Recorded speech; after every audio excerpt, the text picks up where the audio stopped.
Bonjour. As you can see, unfortunately, I am not with you, but you're always close to my heart because I have you here. I have you over here on this right wall.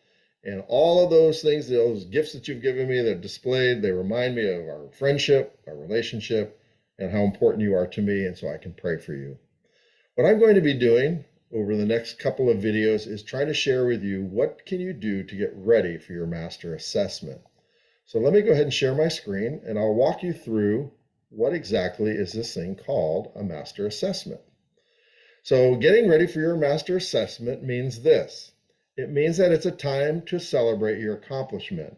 When you go into a master assessment, you have already been deemed by all of the mentors that you are ready for the master assessment and that you actually have fulfilled the requirements of the master assessment.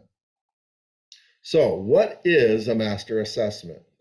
And a master assessment, the way to think about it is when you have completed all the master assessments, there's a total of 6.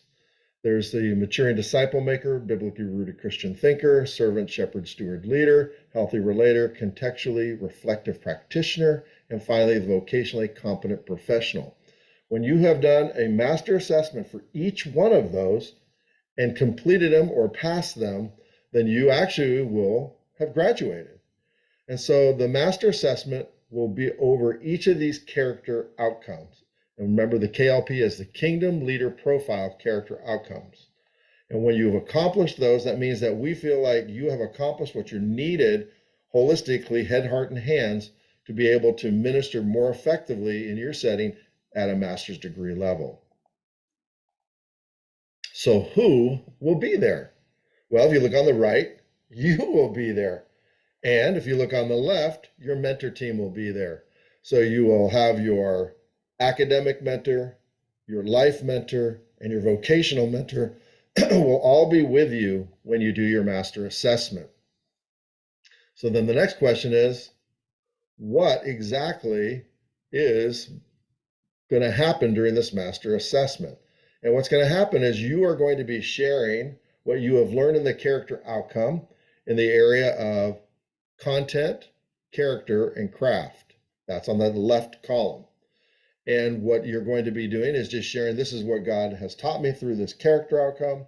This is how I'm using that character outcome. And this is how I see God has changed my life. And then each of your mentors will also be speaking into those various areas.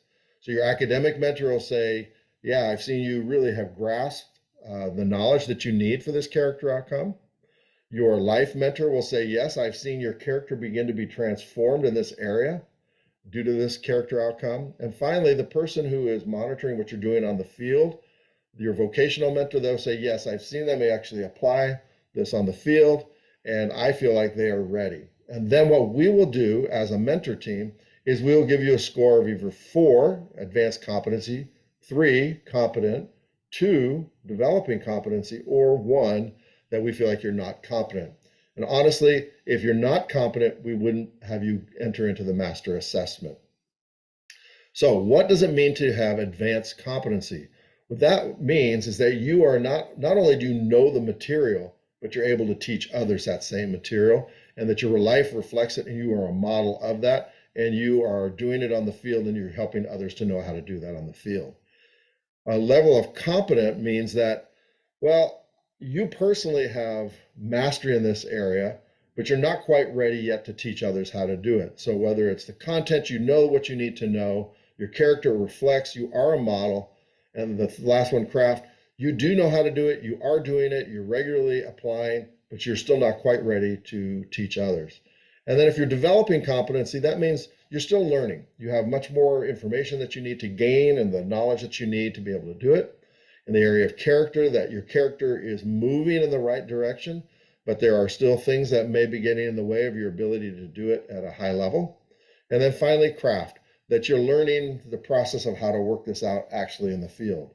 And so that's what that means. And so what each mentor will do is we will give you a score, 4, 3, 2, or 1. And then at the end of that, you must total 8.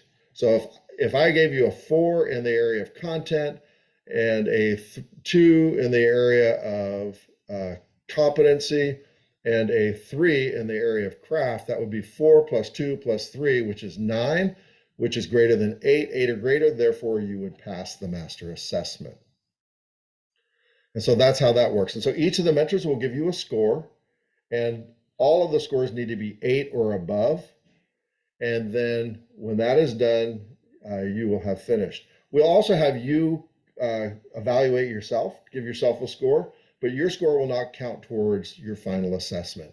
And then the final thing is this: how will you know that you have actually passed? Well, first, we invited you to actually come to the master assessment. And second, that your score was greater than 8.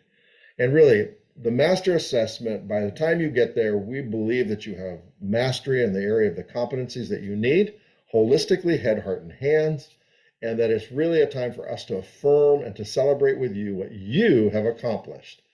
And so that is our introduction to the master assessment. Congratulations.